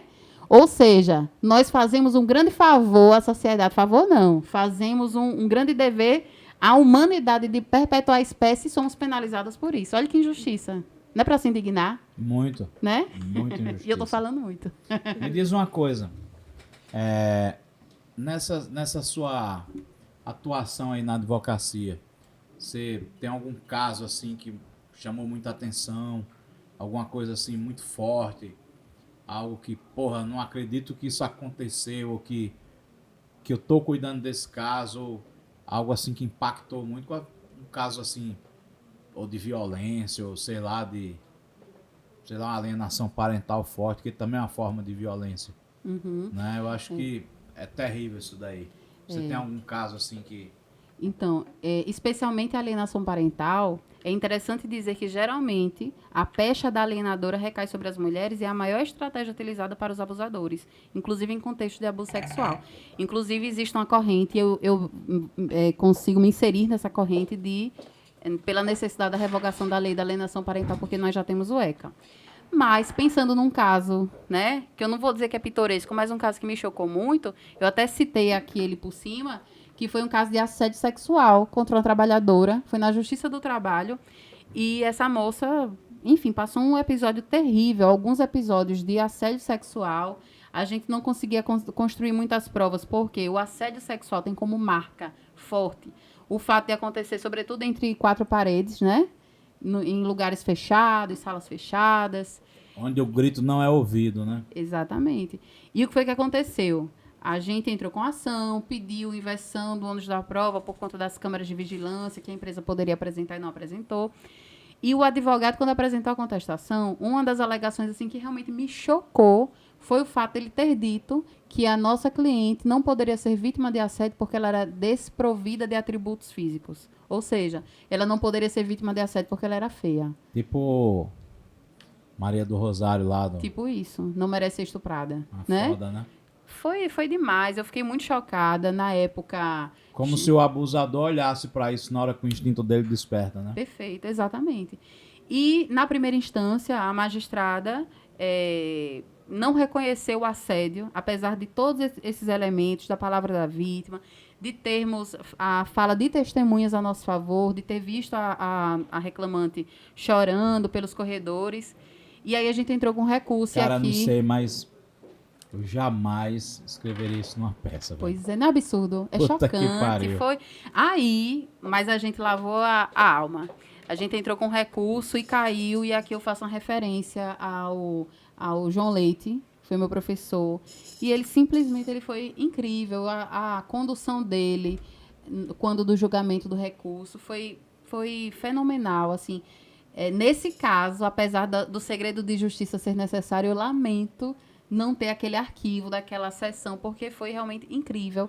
E isso é um grande exemplo do quanto os homens são fundamentais no reconhecimento dessas desigualdades e o quanto o sistema de justiça realmente precisa incorporar essas Cara, questões. sei lá, né? num caso desse, eu acho que eu chegaria pro cliente e falar, ó, deu merda, tá? Isso aqui não dá para defender. Vamos fazer um acordo? Procura essa pessoa, cara, se desculpa de alguma forma, que é um ato que talvez nem desculpa tenha, né? Mas, tipo, demonstra um mínimo de humildade, né? De reconhecimento de, porra, fiz uma merda grave, um negócio muito sério, né? Talvez até uma coisa, não sei, mas possa até hoje ser capturado como crime, sei lá, né? E você Sim.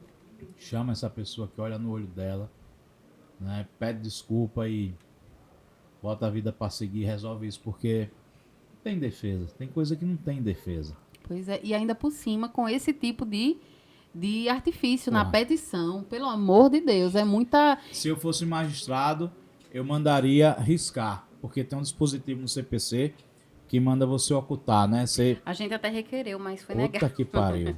Isso aí é Foi terrível. terrível. Terrível. E nós temos hoje o protocolo de julgamento com perspectiva de gênero, que inclusive traz recortes por áreas de atuação, entre eles o trabalhista. E ele deixa muito claro o quanto esse tipo de argumento terrível, violento, porque isso é violência. Isso é violência. Utilizar-se do processo como mais um instrumento de violência é terrível. E ver colegas praticando esse tipo de ato realmente é para se indignar. Né? Mas a sessão, ela foi incrível, assim, foi um momento Isso é para uma mim. turma aí da escola do século XX, né? Pois é, pois é. Mas Terrível. a sessão foi maravilhosa. E Nossa... com resquícios do 19, viu? Exato. E eu me lembro, ainda teve um Né? fato. Exato. Teve um fato nesse processo que, para mim, foi muito simbólico da falta de humanização e de cuidado com as pessoas. Que a nossa cliente, quando viu o assediador, ela começou a chorar, copiosamente. Aí a magistrada falou: doutora, controla a sua cliente? Com raiva. Falei, meu Deus, que absurdo. Então, esse tipo de situação que a gente se depara, Pô, falta essa muita falta de humanidade sensibilidade, demais. E foi ela mesma que depois Faltou aí não um, deu. gente, vamos suspender um pouco a audiência. Querida, vem cá, por favor. Ela acabou Vai depois aqui, até dá um- suspendendo porque a gente requereu, mas só ela ter falado isso já foi muito Aí precisa desumano. requerer para suspender um negócio desse. Você Pois não é. tem o mínimo de sensibilidade para... Gente, vamos dar um tempo aqui. Pessoal, dá para vocês saírem da sala um pouco? Ó, querida, calma. Pega uma água para ela. Mano, fica aqui um pouco, tá? Eu Isso. vou sair. Fica à vontade. Você Exato. E foi chora até uma mesmo. audiência virtual. Foi virtual até essa audiência. Não faz muito tempo, não. Ah, então podia... pô, Mas assim, o fato dela ter falado isso, assim, foi muito chocante, foi muito desrespeitoso. Exatamente, você não entender e não valorizar a dor. Ela partia da premissa que a minha cliente estava inventando, eu tenho certeza. Porque esse tratamento só pode partir desse estereótipo de gênero, tanto é que depois ela não reconheceu o assédio e posteriormente foi reformado, né? Pegou algum no caso de tribunal. violência grave? Sim, muito. Assim, a gente tem um trabalho muito direcionado a atendimento de mulheres vítimas de violência e a gente se depara com, por exemplo, nós temos um caso de tentativa de feminicídio e a gente vai acompanhar também o júri. E a tentativa de feminicídio veio após o Vai ser protocolo de uma assistente de ação de... acusação no júri. Isso, exatamente. Veio após o protocolo da ação de divórcio, onde havia a discussão sobre alimentos e partilha. Então, foi como uma espécie de vingança, um ódio, um crime de ódio contra essa mulher, porque ela estava lutando por direitos. Direitos dela, mas naquele caso, especialmente, dos filhos, porque tinham dois filhos crianças, né? Então, é muito cruel. A gente se depara, infelizmente, com uma recorrência muito grande e se depara também com a falta de preparo muito grande do sistema como um todo. E falo do sistema de justiça, falo também das portas de entrada, e aí me refiro às delegacias, inclusive as especializadas. E a gente tem falado, e aqui eu quero aproveitar e mandar um beijo, um abraço para minha sócia amada, que é a Bruna Salles, que foi uma pessoa que eu conheci na caminhada, inclusive na OAB. Sou muito grata à OAB pelas pessoas que me apresentaram, mas a gente entendeu que os nossos propósitos eram os mesmos. Ela, enquanto militante na questão da violência obstétrica e eu da violência doméstica, especialmente, e nos tornamos sócias e hoje estamos aí com o nosso Fidelis e Salles Sociedade de Advogadas, no feminino. Tem Instagram? Tem Instagram, Fidelis e Salles Advogadas. Pronto, né? segue aí, gente. Fidelis e Salles Advogadas. E a gente trabalha todos os dias com sangue no olho. Eu me lembro que foi você que me ensinou esse termo. Não sei se você... Foi você. Que você disse pra mim, você advoga com sangue no olho, eu gosto disso. Foi a primeira vez que eu ouvi esse termo e nunca esqueci. Eu falei, eu preciso advogar com sangue no olho Sangue todos no os olho dias. sempre, Cleto disse então. que eu tenho sangue no olho, eu preciso permanecer com esse sangue no olho pra sempre. A gente tem que ter sangue no olho e frieza no coração, né? Pra poder dar bons conselhos. A gente tem que, na realidade, a gente tem que ter os dois lados, né? A gente tem que ter o sangue no olho para quando precisar e tem que ter a frieza também, porque às vezes você precisa aconselhar alguém que tá com sangue no olho na ocasião errada, Isso. né? Tipo, não, cara, não toma essa decisão agora. Vai embora, amanhã você pensa, mas de toda forma é melhor você fazer isso. Né? A gente tem que... O cliente depende muito da gente em tudo, né? Isso. E assim, a gente precisa muito. A gente falou aqui até no episódio do Paulo Pimentel, que é um tributarista lá de Recife, que foi com o Rodrigo Calheiros. Queria mandar um abraço aí pro Paulinho e pro Rodrigo. É que a gente precisa ter muita inteligência emocional, né? Que isso é o terrível da advocacia, porque nós também somos humanos. Perfeito. Né? Nós também temos os nossos momentos de desequilíbrio, né? Então a gente precisa, na hora que você vai tratar com o cliente, você não deixar que o teu universo domine o universo do cliente, ou seja, você tem que se abstrair do teu universo, né? Para você ter o máximo de frieza, de inteligência emocional possível, para você conduzir a pessoa. Porque muitas vezes ela está na escuridão, quem vai acender o farol é você. Isso. Você não pode acender pro lado errado. Né? Tipo o carinha que fez essa contestação da mulher aí, falou que era desprovida de atributos. De atributos físicos. Olha que cara do século XVIII, velho. Pois é. Né? E isso que você está falando é realmente fundamental, até porque eu acho que algo importante de nós pensarmos hoje é a importância também de uma advocacia acolhedora e humanizada, como esse espaço aqui a gente falou bastante. Isso aqui foi a premissa daqui, foi essa. De acolher. Teve uma advogada que foi lá no escritório que disse assim, olha, quando eu venho aqui é como se eu estivesse sendo abraçada. Ela não tem noção do quanto isso me deixou feliz. Porque essa era a proposta, né? Do lugar, do espaço. E mais uma coisa que eu sempre digo para as mulheres, sobretudo as mulheres que nós atendemos, é que você quer paz, às vezes, para você ter paz, você precisa se preparar para a guerra. Aí é aí que entra o sangue no olho. Porque a gente lida muitas vezes em demandas de família, por exemplo, onde o ex-marido, enfim, o pai, o genitor, ele tem tanta convicção naqueles princípios dele, ainda forjados nessa desigualdade, que ele não quer nem conversa. Olha, se você quiser, eu pago R$300. Já está maravilhoso, eu sou incrível, porque eu quero ver. Teve um dia desse que eu conversei com um que ele disse, olha, eu tenho 3 filhos, então um domingo é para um, outro domingo é para outro, domingo é para outro, e o quarto é meu, né? Porque eu sou um ser humano. E a mãe que lute todos os dias. Os 3 filhos da mesma mulher? Não, de mulheres diferentes. De mulheres diferentes. E paga R$300 e diz que a mulher tá luxando. Exatamente. Dinheiro, né? Aí, na hora, até lá no escritório, a gente faz uma divisão, que eu sou a do litígio, dos processos, e a Bruna é a conciliadora. Aí eu falei, Bruna, tem que ser você. Não dá, não rola. Eu não consigo conversar com essa criatura. Eu até coloquei assim, no Viva Voz, e desliguei o microfone, deixei ele falando. Ó, vocês estão ouvindo o que eu estou ouvindo? E ele começou a discorrer. Mas, às vezes, para a gente conseguir fazer um bom acordo, a gente precisa se preparar para a luta. E é nesse momento que a gente precisa do sangue no olho, no sentido de preparar, no sentido de produção de provas. A gente sempre fala, especialmente no direito às famílias, e em todas as áreas eu acho que é importante a gente fazer um trabalho preventivo. Sabe qual é o melhor momento de procurar um advogado ou um advogado? É quando você está passando pela sua cabeça a ideia de se divorciar, por exemplo. Não deixe para procurar quando você já comunicou e você já saiu de casa, não. Procure a gente antes. Aliás, mais depois que o marido isso... agrediu, ou que a mulher jogou as suas malas pela janela. Sabe qual... Eu acho até que eu errei, falhei agora. Sabe qual é o melhor momento? Quando você quiser casar. Quando você for casar, se aproprie dos direitos, das possibilidades, qual é o melhor regime de bens para vocês. E ainda que seja muito lindo, o conto de fadas, ou vamos ser felizes para sempre, é importante colocar os pezinhos no chão e entender que pode ser que não seja para sempre, né? E não tá colada aqui na testa se essa pessoa é incrível, maravilhosa e sempre vai lhe respeitar. Então, precisamos sim, tal qual um contrato. Você vai descobrir que ela vai ser um abusador, né? Exatamente. Não contrato. A gente não tem uma cultura aqui de ter medo de fazer contrato. Vou não fazer contrato, não precisa. Ele é meu amigo. Palavra. Aí, ó, parta do pressuposto da presunção de má fé. Tira esse negócio de presunção de boa fé, presunção de má fé. E não tenha vergonha de fazer contrato. E isso se aplica a todas as áreas, inclusive os contratos contrato de casamento.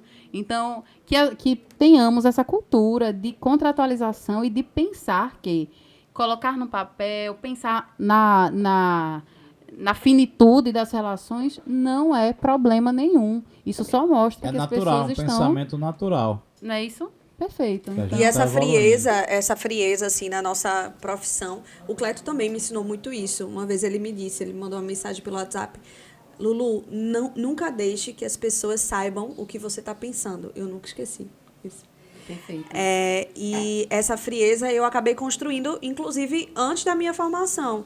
Ali na minha época de estágio, eu acabei estagiando para a Secretaria de Ressocialização e tive que trabalhar no presídio. Então, assim, a gente almoçava ali num ambiente coletivo e junto Vou pegar água para nós, tá? Tá certo. E junto com o pessoal que estava no semiaberto e etc. E, eventualmente, eles contavam as histórias.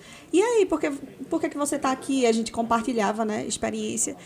Eu lembro que um deles me falou assim uma vez: não, eu matei minha filha, foi algum parente. Eu matei minha filha e enterrei no quintal de casa. E eles falavam para chocar.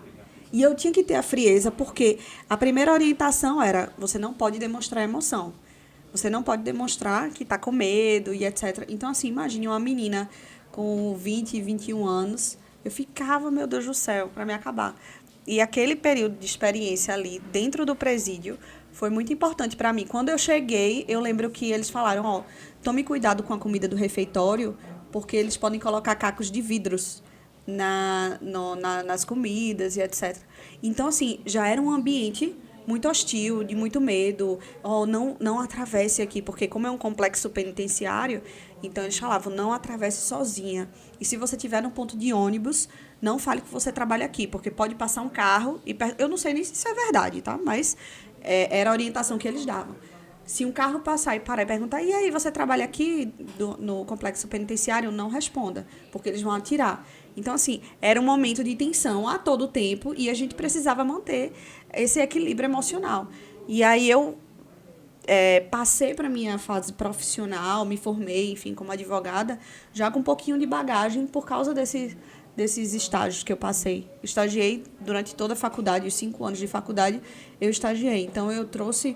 E aí, se a gente puder deixar aqui até um conselho, né, para os jovens advogados e para as mulheres, principalmente: façam estágio. Comecem o quanto antes, porque eu acho que isso facilita muito, né, na vida profissional. Quando a gente se forma, a gente normalmente já tem um know-how ali, já é conhecido na justiça. E você vai entendendo tanto que você quer quanto que você não quer. E quando a gente tem essa direção, é muito mais fácil decidir até o caminho que você vai tomar. Não é quando você está atirando para todo lado, quando você não sabe exatamente o que você quer da vida, você vai tentando de tudo. Eu, pelo menos, essa foi a minha travessia. Eu fiz todas as áreas, até entender quais as que eu não queria, e eu fui eliminando. Criminal, sabe? Até entender... Hoje eu faço criminal, mas eu faço especialmente no que se refere à violência de gênero.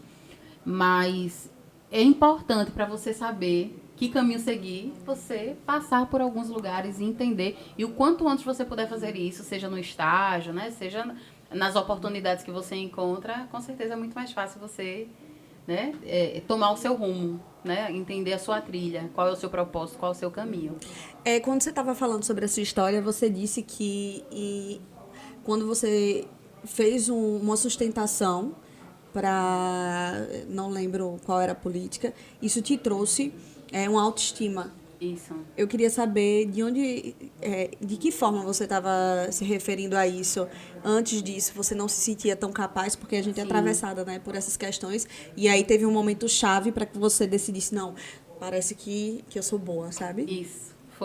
Esse caso foi um caso realmente que marcou muito a minha trajetória, porque eu me lembro que na época o representante do Ministério Público chegou a dizer: olha, nem sustente que não tem jeito. Aí quando ele falou isso: poxa, eu vou sustentar mesmo assim. Será que eu vou passar vergonha? E aí, posteriormente, esse mesmo representante do Ministério Público, na fala dele: eu quero aqui parabenizar a diligente advogada.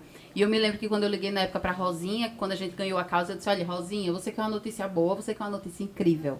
Aí ela: quero as duas. Eu falei: a gente ganhou. Só que é incrível é que a gente ganhou por unanimidade.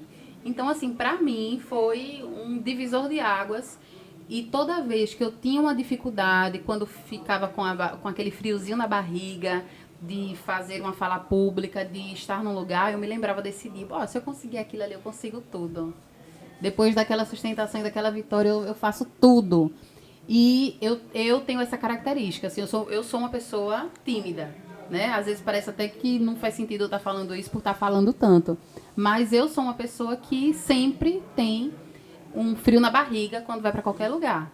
Mas eu acho que o que eu aprendi nessa trajetória é a passar por cima disso. Né? E seguir. O medo não pode ser maior do que você, né? Exatamente. Você não pode deixar que ele se torne maior do que você.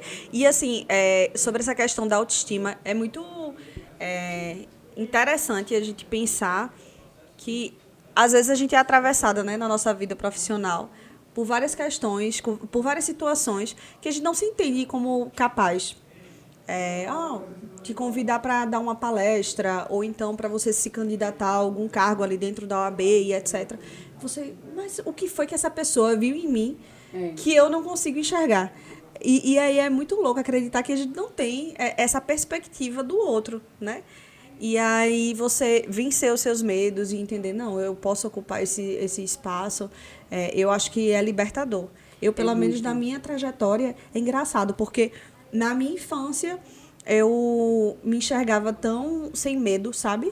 Eu olho assim para trás, eu sempre ocupei cargos de liderança, não tinha medo de nada, me jogava, e aí depois que eu passei para essa experiência profissional, para o campo profissional, eu comecei a ser atravessada pelo medo, mas mesmo com medo eu vou. E aí eu vou vencendo esses desafios, esses obstáculos. Teve até um podcast que eu ouvi esses dias, que é o Crime da Praia dos Ossos. Recomendo muito, que é o feminicídio de agora me fugiu o nome dela. Vou pesquisar aqui. Ângela Diniz, acho que é isso. E teve uma fala que o advogado fez que eu achei muito interessante para descrever a postura dela, que foi vítima desse feminicídio. E olha, existem 2 tipos de pessoas: as corajosas e as destemidas. A destemida é aquela que nem tem medo. E a corajosa é aquela que tem medo e mesmo assim vai. Geralmente, o destemor faz com que você seja inconsequente. Uhum. E a coragem faz com que você supere o medo e, ao mesmo tempo, tenha consciência da dimensão daquela questão, dos riscos que você tem ao assumir, né, aquela oportunidade, aquela função. Então, eu sempre digo, eu acho que é muito importante nós termos coragem. Há muito mais que destemor, para que a gente realmente pise naquele solo com mais consciência dos riscos que estão sendo assumidos, mas, ao mesmo tempo, reconheça que nós podemos conseguir superar, né? Estou me sentindo quase uma coaching aqui. Não ser irresponsável, mas ser corajoso, né? Exatamente. Então, essa trajetória me fez, a cada dia, com as experiências que a gente foi tendo ao longo de todos esses anos de advocacia, da trajetória, e ao mesmo tempo, e aí eu quero fazer até uma referência à sua tatuagem que eu amei, né? Que é feminista, tá aqui a tatuagem de feminista. Eu sou uma mulher feminista e eu faço questão de dizer isso em todos os espaços, porque eu acredito que, eu ainda não tatuei, mas eu já estou inspirada. Porque você se colocar como mulher feminista nos espaços é um ato político, porque a gente sabe o que o quanto se posicionar como uma mulher feminista que não silencia, o quanto a sociedade nos olha de maneira diversa. Mas eu não estou pensando nesse olhar, eu estou pensando no olhar das outras mulheres que, eventualmente, possam também acreditar que eu estou tendo essa coragem e que ela também pode. E eu ouço muito forte esse depoimento de muitas outras mulheres que se aproximam, que querem lutar junto por essas causas, que são causas de todas as pessoas. E ser feminista tem um significado apenas. Pode colocar no Google. Quem estiver aí nos assistindo, aí eu vou fazer um teste. A gente pode até fazer um teste. Você acredita que homens e mulheres devem ter os mesmos direitos e oportunidades? Se sim, você é feminista. Aliás, não sinto muito. Fico feliz com isso. Parabéns para você. A história dessa tatuagem é muito interessante, sabe, Cleto? Eu, enfim, estava no espaço e saí para tomar um cafezinho. E como você disse, eu sou a problematizadora do rolê, né? Eu sou a mimimi, enfim, já era conhecida assim. E eu me entendi por feminista muito tarde, ali depois da faculdade, no finalzinho da faculdade. Quando eu saí para tomar o café, As pessoas que estavam no espaço onde eu estava falaram: vamos conversar sobre o assunto tal, porque a feminista não está aqui agora, então ela não vai atrapalhar a gente. Foi mais ou menos isso. Como uma forma pejorativa. Aham. E aí, uma das pessoas que estavam dentro da sala me disse depois, óbvio, sempre tem aquele aliado. E aí ele disse: falaram assim, assim, assado de você. Eu disse: no outro dia eu voltei com a tatuagem. Para mostrar que eu não tinha vergonha de ser feminista, que eu carregava com muito orgulho, que esse termo pejorativo não ia ser colocado nas minhas costas, entendeu? Porque era uma certeza, não ia me desencorajar. Então, foi mais uma resposta para a sociedade. Depois disso, lógico que eu atribuí vários significados, no sentido de que hoje eu carrego o peso de saber que eu sou uma mulher feminista, que eu tenho tatuado e que, em algum momento, óbvio, que eu vou reproduzir o machismo. Mas aí eu vou olhar para o lado e vou saber, e vou lembrar de tudo que eu estudei, tudo que eu acredito. E é importante também a gente falar que aqui a gente tá trazendo uma perspectiva de mulheres brancas, né? Perfeito. Existem várias variações e várias várias correntes do feminismo, que é importante a gente trabalhar, a gente pensar numa perspectiva de gênero, de raça, de classe, mas a gente traz aqui uma fala a partir da vivência da mulher branca. Perfeito. E aí você vai ter várias faixas, né? Isso. A preta, subnutrida e tal, enfim. Exatamente. E vai tendo níveis de dificuldade, né? A gente não consegue combater uma opressão sem reconhecer outras, sob pena de ser incoerente. Porque eu não vou conseguir lutar contra a opressão de gênero se eu não entender que existem outras opressões. Por exemplo, a mulher negra está na base da sociedade, em todos os aspectos, em termos de vulnerabilização, em termos da violência. As mulheres negras são as mais assassinadas, as maiores vítimas de feminicídio, aquelas que mais estão em situação de desemprego ou de subemprego. Então, eu não vou conseguir. Tem até uma frase, salvo engano, que é da Audre Lorde, que ela fala: eu não vou conseguir lutar, né, pela desigualdade. Agora não me fugiu, acho que é o vinho que está me fazendo esquecer. Mas, né? Sobre essa questão, é muito importante a gente entender que as vivências, né, sociais vão atingir a gente de formas diferentes. Então, enquanto as mulheres brancas estavam aí na rua, né, buscando o direito ao trabalho fora de casa e etc., as mulheres pretas, elas já trabalhavam, já eram mulheres escravizadas. Então, é importante fazer esse recorte racial, de gênero, de classe, para que a gente não caia no engodo de um discurso universal, como se todo mundo passasse pela mesma situação. Tivesse a mesma régua, né? Tivesse a mesma régua. São réguas diferentes. Perfeito. Por isso que é importante a gente ler também autoras negras, Djamila Ribeiro, Angela Davis, Grada Quilomba, enfim. E aí entender essa perspectiva das outras mulheres, os sofrimentos das mulheres pretas, enfim, e de que forma a gente pode ajudá-las nessa luta, né? Nós temos um espaço aqui no coworking que tem o nome de uma mulher preta, Dandara dos Palmares. Um espaço para eventos. Que tem uma história incrível, né? Foi uma mulher que se jogou no penhasco para fugir da escravidão, né? No momento em que ela estava sendo ali quase numa situação de emboscada. E olha a frase da Audre Lorde, consegui aqui localizar. Geralmente eu digo essa frase, o Google salvando a mas vida. eu não me lembrei, eu vou colocar essa responsabilidade no vinho. Eu não sou livre enquanto alguma mulher não for, mesmo quando as correntes dela forem muito diferentes das minhas. E a gente tem que entender que o feminismo que a gente vivencia no espaço das mulheres advogadas, por vezes é um feminismo que pode ser cunhado como um feminismo liberal, que é esse feminismo muito marcado também por privilégios, onde a gente debate muito espaços de poder, mas tem mulheres que estão lutando pelo simples direito de se alimentar, de ter emprego, e não subemprego, por exemplo. Então, se a gente não reconhece esse nosso privilégio e faz dele um instrumento para alcançar outras pessoas, especialmente outras mulheres, a nossa luta é vazia. E ao mesmo tempo eu reconheço que esse feminismo, o feminismo branco, privilegiado e cunhado de feminismo liberal, às vezes é o único feminismo que consegue entrar em alguns espaços. Então, eu não faço críticas diretas a qualquer das correntes, porque eu entendo que cada uma delas tem alguma função, tem um olhar Todas têm uma distinto. legitimidade, né? Exatamente. E a gente sempre fala de feminismo, né? Feminismo hoje no plural, reconhecendo que nós também somos diversas. E a nossa primeira palavra de ordem é diversidade e liberdade. Liberdade para que você, inclusive, se situe nesse lugar. Inclusive, se você não quiser se colocar e se reconhecer como feminista, porque eu entendo as dificuldades de se colocar dessa forma.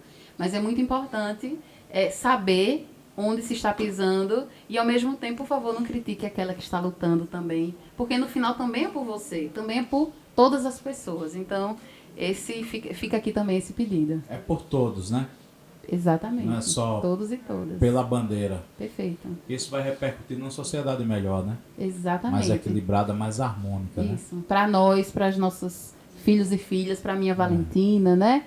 E eu acho que é muito importante compreender que sim, existem pessoas que vivem com propósito e que levantam essa bandeira com sinceridade e com muita verdade. E fazer desse propósito a vida é interessante. Eu tenho que parabenizar você, né, Lulu? Parabenizar o trabalho que você vem fazendo ao longo da tua carreira, né? Como você falou que você se encontrou, né?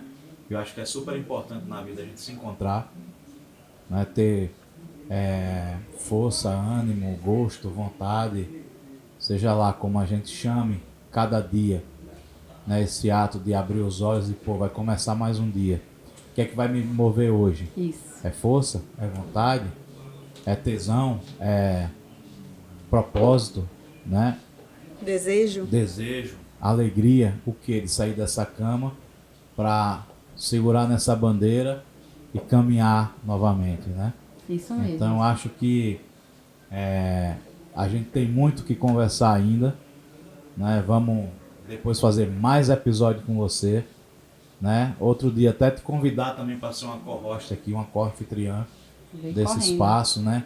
Que é muito democrático, né? A gente vai trabalhar aí toda semana com pelo menos 2 convidados, convidadas. A gente tem dado voz e vez aqui para todo mundo, né? Que tenha uma boa história para contar, né? Que tenha um propósito, né? E tenho a agradecer a você, parabenizar pela amada, né? Que dê tudo certo, que a turma se associe, né? Eu estou esperando aí a minha ficha de filiação, preciso da minha A gente vai cobrar, chancela aí, viu? da minha indicação de 3 associados e Vai ser associadas, pioneiro, vai né? ser o primeiro homem. Pô, né? A da Amada, então por segura favor. esse papel pra mim aí, Tá de bom. primeiro homem da amada, hein? Tá certo. Não põe outro antes não. Eu quero ser esse pioneiro. Perfeito. E E eu quero agradecer. Eu acho que a gente já está caminhando para o final, né? Pela toada. Mas eu quero dizer que eu amei Amou, participar. Eu achei que foi leve, eu nem senti o tempo passar. E dizer que ter a oportunidade e espaço de levar essas questões. Eu sei que, para eu estar aqui levando esse tema, também foi um ato de coragem de vocês que promovem esse momento e que sabem que certamente virão pessoas no caminho para dizer, poxa, que papo é esse, né? Que isso não é importante, não é relevante, é mais interessante falar das teorias filosóficas. Mas nós estamos falando da vida das pessoas. Nós estamos falando das nossas vidas. E nós estamos falando sobre legado, nós estamos falando sobre propósito. E eu acredito que de todas as mensagens, mais do que o próprio conceito das correntes feministas, das vivências, mas a importância das pessoas compreenderem quais são os seus objetivos, os seus propósitos, de que forma construir um legado nessa terra. Porque no final é sobre isso. A nossa existência é sobre a nossa contribuição para a vida de todas as pessoas. exato, é plantar uma semente a cada dia. Exatamente. Para quando nós partirmos, termos uma floresta. Exatamente. Eu tenho essa vaidade. Eu quero pensar, quando eu morrer, como será que a Valentina vai ouvir falar de mim? Será que as pessoas vão dizer, poxa, sua mãe era maravilhosa, eu quero isso, né? Eu quero imaginar que eu vou deixar uma contribuição nesse mundo. Eu sei que é muito idealista, talvez muito romântico, talvez ingênuo, mas eu gosto de viver assim. Eu prefiro viver acreditando. Mas é bom a gente ser inquieto. Né? Eu também tenho isso comigo, sabe? Não quero que alguém diga, seu pai é um cara de bem. Tá, e aí? Foi que ele mudou, foi que ele fez, foi que ele criou. Sabe? Minha maior vontade é criar. sabe? É criar ferramentas, é criar produtos, é criar coisas, né? Para ajudar pessoas, para apoiar pessoas, para acender faróis nos caminhos dos outros, né? Eu acho que isso é um propósito. Exatamente. E E a é gente isso. vai devagarzinho, a cada dia fazendo isso, plantando uma sementinha dessa, né, Luísa? O Cortella, ele fala sobre isso, né? Quando eu morrer, eu quero ficar. E eu só vou ficar estando na mente das pessoas. Isso é maravilhoso. Então, eu acho que é isso, a lição principal. E você está seguindo esse legado, Anne. Foi muito delicioso você também, Cleto. Você já está, né? você já está na minha mente, tá vendo? Na mente da Eu sou Anne também. um Você hipnólogo. trouxe ensinamentos que a gente vai carregar para o resto de vida nossas toda. vidas. Então, foi muito interessante vai aprendendo a a nossa cada troca. pouquinho e tendo mais capacidade de diálogo quando a gente tem um debate como esse, né? Tipo, a gente acaba aqui, mas sabendo um pouquinho mais sobre o tema, sabendo onde procurar, sabendo onde encontrar, Isso. né? Ou seja, sabendo que porta bater, né? Exatamente. Na amada, né? Exatamente. E quando a gente entende esse nosso propósito, a gente automaticamente, e aí eu penso na parte mais pragmática da coisa, vai se construindo como autoridade.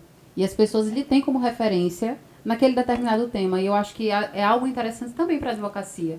Quando você se constrói como referência num determinado segmento, numa determinada área, porque é dessa forma também que a gente se coloca no mundo, que a gente participa ativamente, é considerado para a ocupação dos espaços.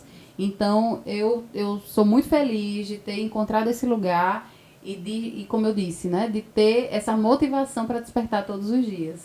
E também para não despertar, porque eu tô adorando ficar aqui hoje, né, conversar com vocês, valeu muito a pena. Minha filha Valentina, que vai assistir isso no futuro, viu, filha? Tá agora com a minha mãe, devo muito à minha rede de apoio, que me possibilita estar nos espaços, e sei que no final, que me consola, porque todos os dias quando ela diz, mamãe, volta aqui, não gosto que você trabalhe, eu saio com a convicção de que eu também estou saindo por ela.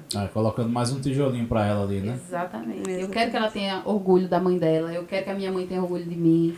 Eu quero muito, não nego, né, que eu tenho essa é a minha maior vaidade. Quando as pessoas dizem e me acusam, ela tá fazendo isso para se promover. E aí eu penso, pode ser. E é legítimo. É legítimo, eu tô fazendo isso porque eu quero, de fato, deixar um legado no mundo. Porque eu quero contribuir. Né? Exatamente. E você que não faz nada. Faz porra nenhuma a favor sentado do em casa planeta, criticando, né? Exatamente. Só faz poluir, produzir adubo aí, né? Exatamente. Pois então eu faço de verdade. Eu gosto disso. E o que você disse serve como lição para a jovem advocacia. Assim como o Cleto falou também, todo político ele precisa carregar uma bandeira. A gente, profissionalmente, a gente precisa também escolher o nosso nicho, carregar nossa bandeira, digo, no campo profissional. E aí a gente vai ser reconhecido. Quando direito da mulher, a Anne Caroline tem, enfim. Então, a gente vai sendo associado e a gente constrói essa ideia do respeito, enfim. E eu não quero ser a única, que fique claro. O meu objetivo é levar essa palavra para todos os espaços, ajudar na formação das pessoas no sentido de colocar essa lente de gênero, essa lente das desigualdades, porque não vai adiantar se só tiver eu nessa luta. Eu preciso da Luísa, eu preciso do Cleto, preciso da advocacia como um todo, entendendo que isso é importante, sobretudo porque nós temos uma profissão que essencialmente luta por justiça.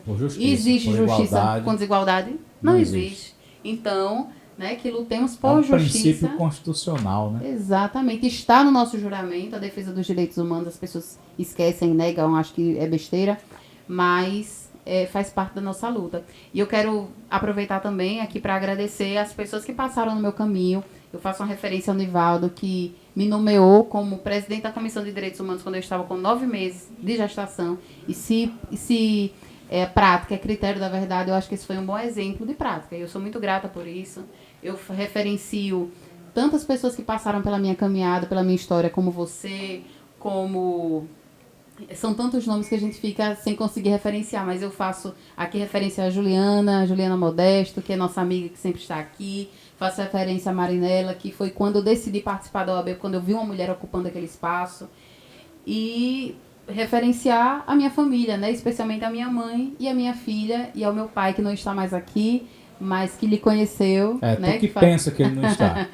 Não está na presença física direta, mas que sempre foi um grande incentivador. Ele tá em cada ele era palavra, aquele, né, ele quando para você todas fala. as pessoas eu era a melhor advogada do mundo. Eu não era só uma advogada, eu era minha filha. A Até Carol, hoje né?